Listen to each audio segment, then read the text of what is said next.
Hello everyone, and welcome to Cuphead Inkwell L4, the last delicious course DLC playthrough. This video will show you the boss battles, the King's Game, the secret path, and coins available in the DLC.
Like the base game, make sure to finish the tutorial to learn Miss Chalice's new moveset and to get the coin at the top right.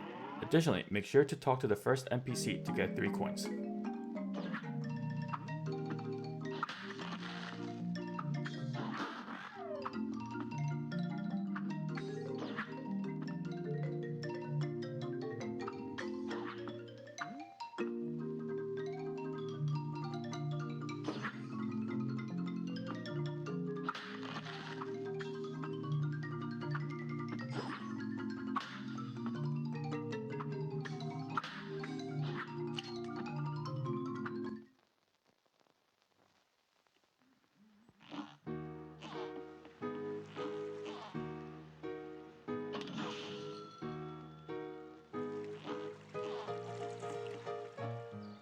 The hidden coin in Inkwell L4 can be obtained by navigating behind the bakery.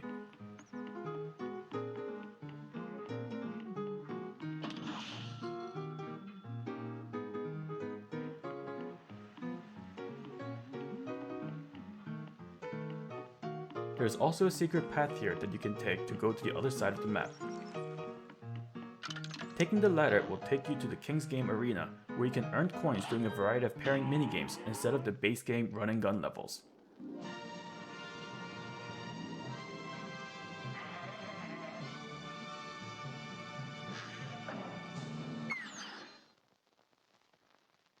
The first level features a bunch of pawns where you will have to pair the heads off.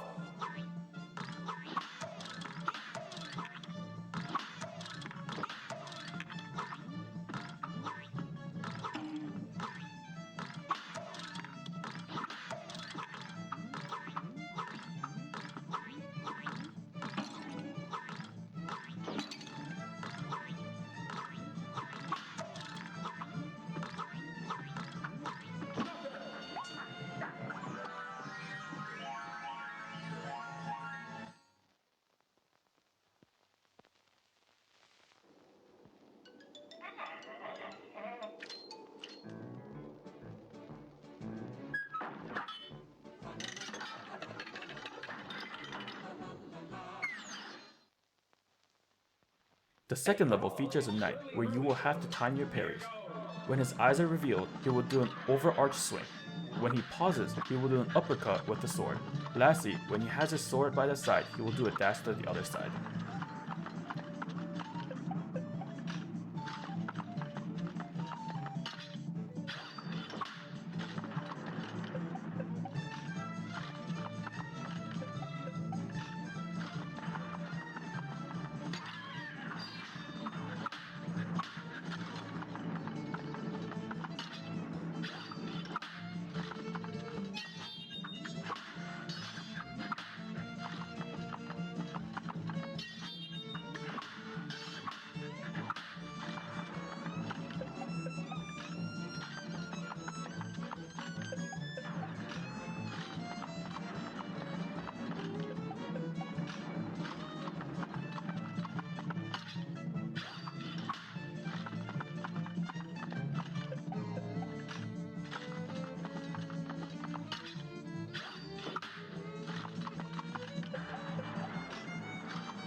The third level features a bishop.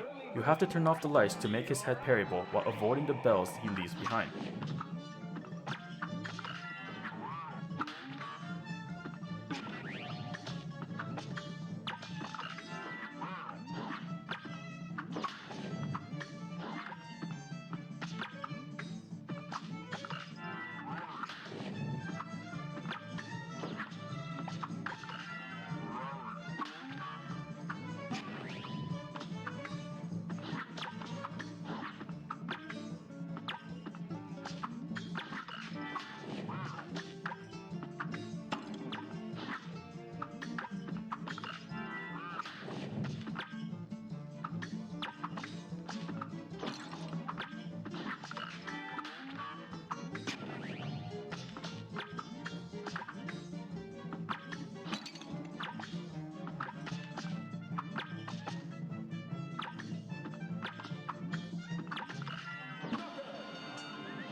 The fourth level features a Rook.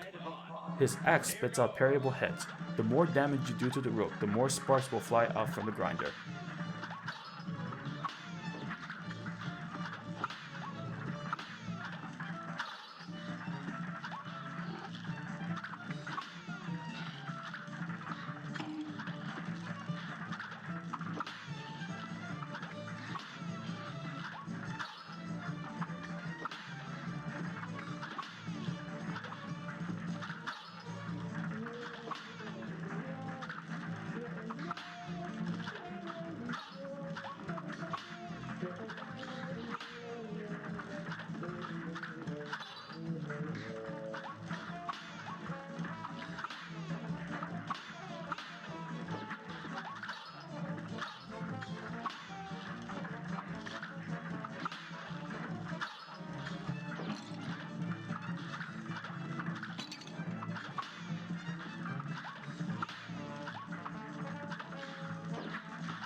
The final level is a Queen, where you have to shoot cannonballs at her.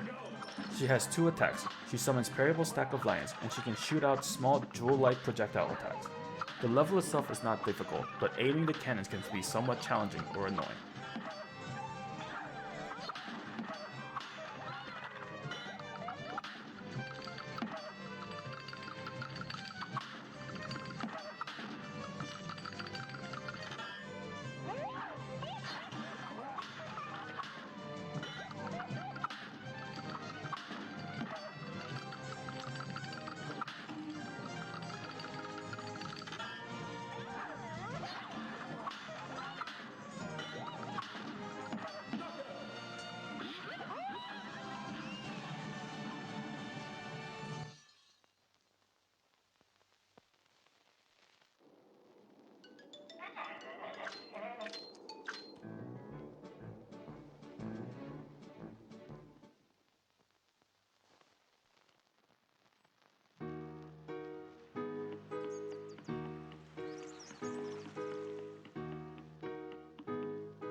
In the Gnome way out, you will fight against Glumstone the Giant. There will be gnomes in the bottom of the platform that attack you, and some can attack you on the platform. Glumstone himself can use the gnomes in his mouth to summon smoke projectiles that fly towards you and summon geese that will fly over the top half of the screen.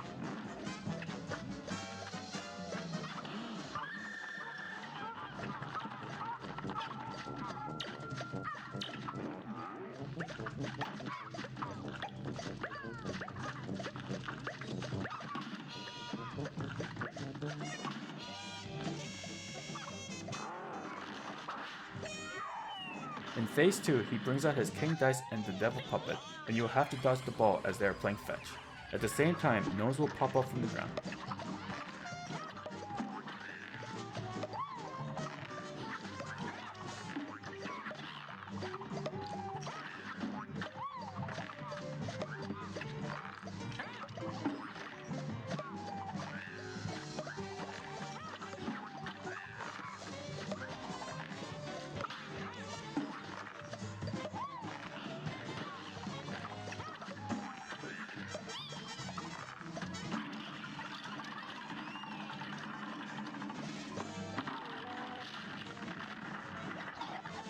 In phase 3, you'll have 5 platforms to stand on.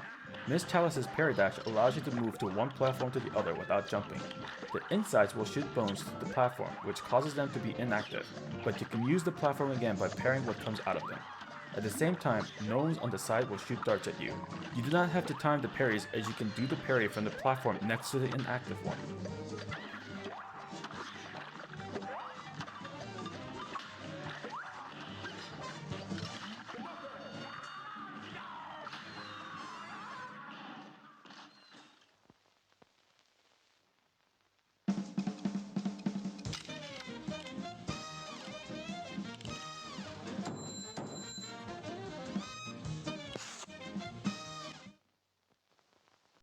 An additional attack that Glumstone can do during the first phase is summon or using a bear. Similar to Barney and his chart, you will have to move to the right side of the map to avoid it. Glumstone's attack may be a bit more difficult due to the gnomes in the ground.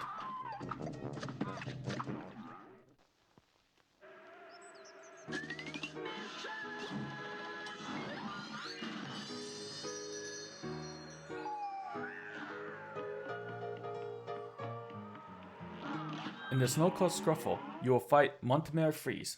In the first phase, he flies around and has 3 attacks. He can summon little icicles that run around the stage. He can summon cards as projectile attacks. Lastly, he brings out a whale and slams down on the stage in front of him.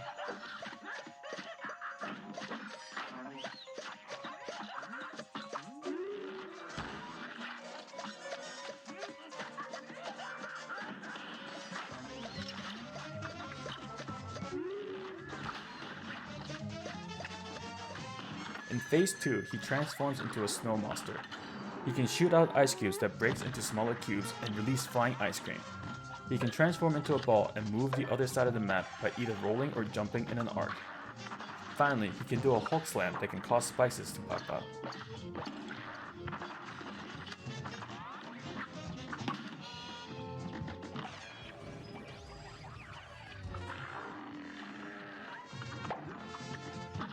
In phase 3, he becomes a snowflake.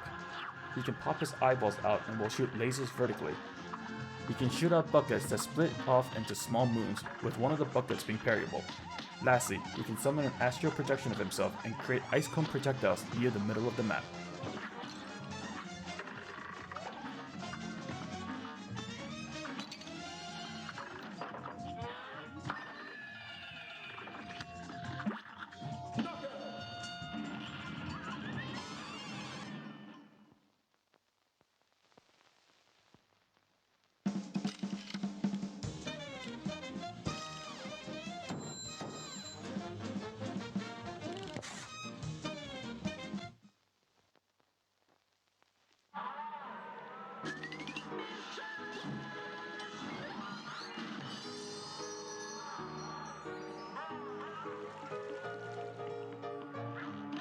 In the Doggone dogfight, you will fight against the Howling Aces. I thought this level was very unique since the platform moves depending on where you stand on the plane and because of the misdirection of being a platform level instead of a plane boss fight. In phase 1, you will fight against the Bulldog pilot and his sidekicks. The sidekicks on either side of the wings will lob balls in your direction. The pilot can drop down and do 2 attacks. 1, he uses a cat to fire hairballs. 2, he flexes his muscles causing the bone tattoo to launch from his biceps, with one of them being parryable. Be careful as these bones are like boomerangs and will travel backwards. After enough damage, a homing fire hydrant will start to appear.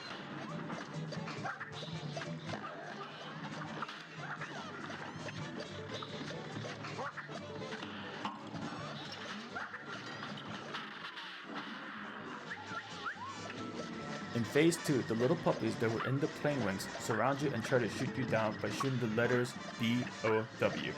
The letter projectiles are relatively easy to dodge, but shooting them down can be challenging.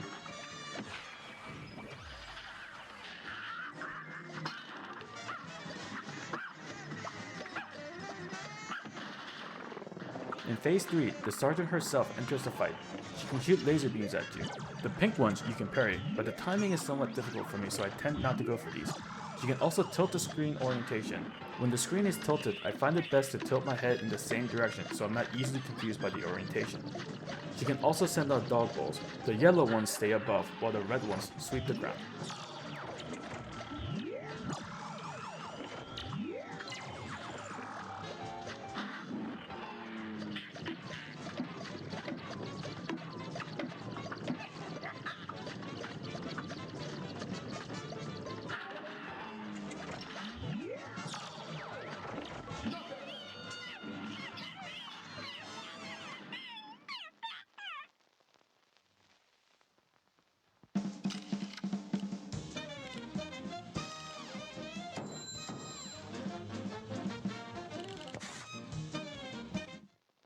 The Doggone dogfight has a secret phase, which is a pain to activate.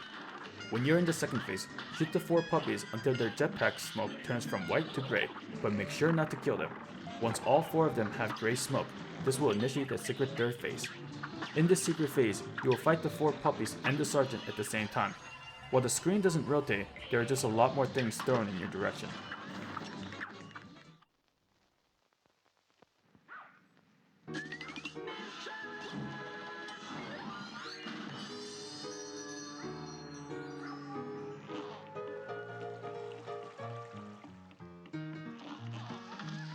In the High Noon Hoopla, you will fight against Esther Winchester. Like all flying bosses, there are a lot of things going on and a lot of attacks in the first phase. She has minions that hinder your movement and also shoot projectiles at you when they reach the end of the screen. She can shoot you with snake oil that boomerang back to her and turn into snake oils. She can lasso a cactus and pull it from the left to the right. Lastly, a vulture can fly above and drop dynamite that explode into smaller dynamites.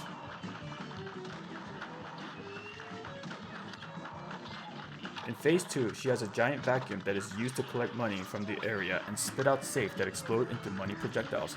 The vacuum is a bit challenging since it does alter your flight movement due to the suction. I find it best to stay slightly away from the left side so that I can see the projectiles coming when suctioning, and slightly above to avoid exploding money projectiles.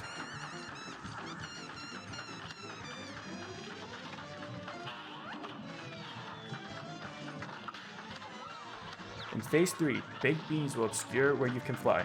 Try to avoid them by seeing where the beans are open from and traversing from the closed end. Esther in Phase 3 will shoot out sticks from her mouth, which travel in circular motion and with some of them being parryable.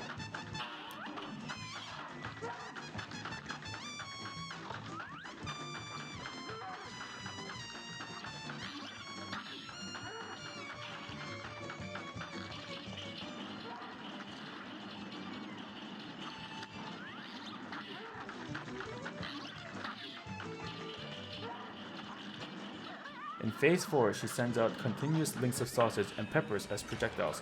The 2 sausage links crisscross, but only the sausages have hitbox, so make sure to take the chance to cross through the links before getting trapped. Just as a note, the High Noon Hoopla will most likely be the best boss to attempt the High Hat achievement, as it has the least amount of minions in Inkwell Owl 4.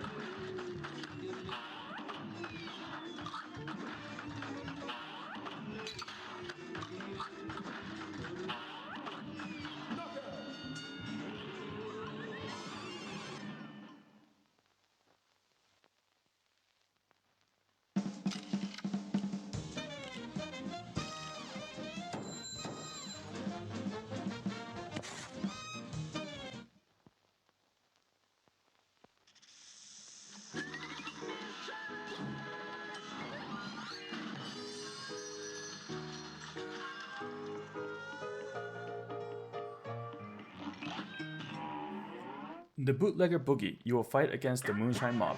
In the first phase, you will fight against Charlie Left Legs. You can press a button to summon mines.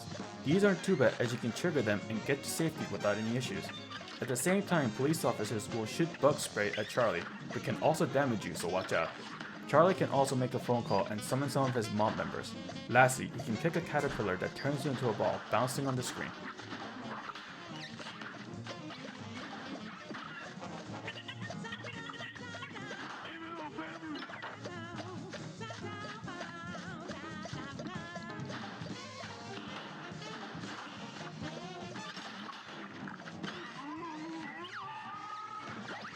In Phase 2, you will fight against the light bug. Police officers, instead of shooting, will now navigate around the platform along the dancing barrels. The music waves do not have a hitbox until they turn red.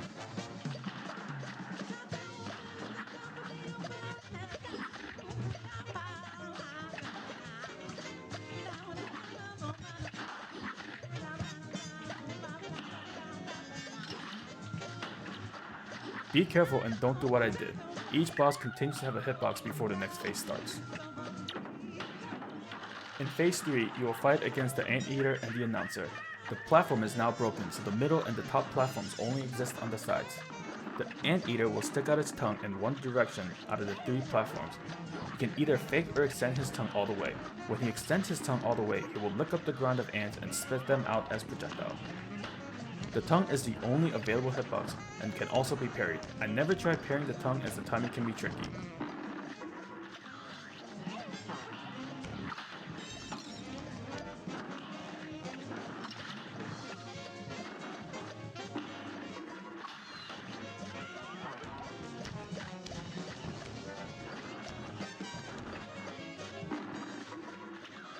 Don't be fooled by the counterfeit knockout screen. The announcer will appear from the hat and attack you.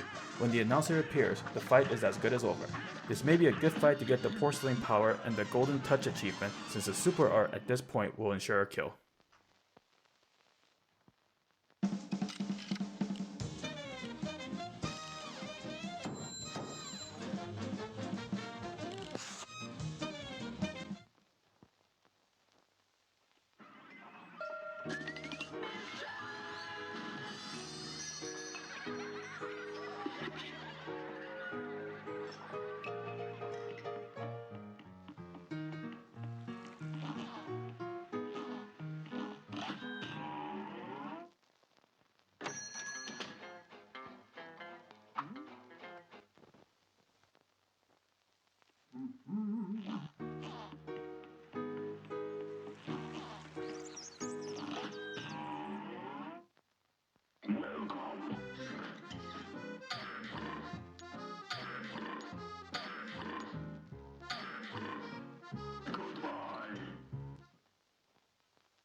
The final boss of the Delicious Last Course DLC is the Salt Chef. He has a total of 4 phases, and his first phase, in my opinion, is the hardest. In Phase 1, there is an oven flame that attacks you from above, and the chef attacks you with all the ingredients you have collected throughout your boss fights. You can tell what attack and in which direction it's coming from by looking at the chef in the background. Sugar cubes fly in wave-like patterns. Dough creates animal crackers that jump around. Lime slices boomerang around the map. Strawberry halves come down from above as missiles.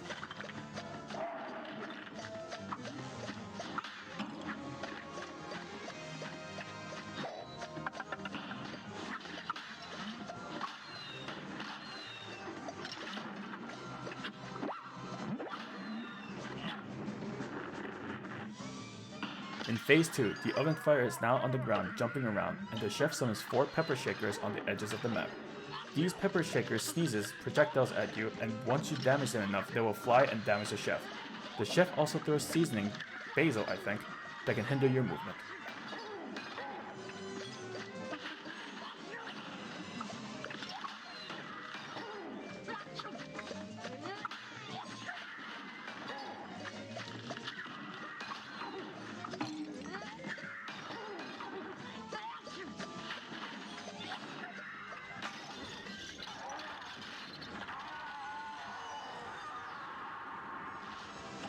Phase 3 is the shortest, where a dancing salt figurine jumps around the area and a salt at the bottom hinder your movements.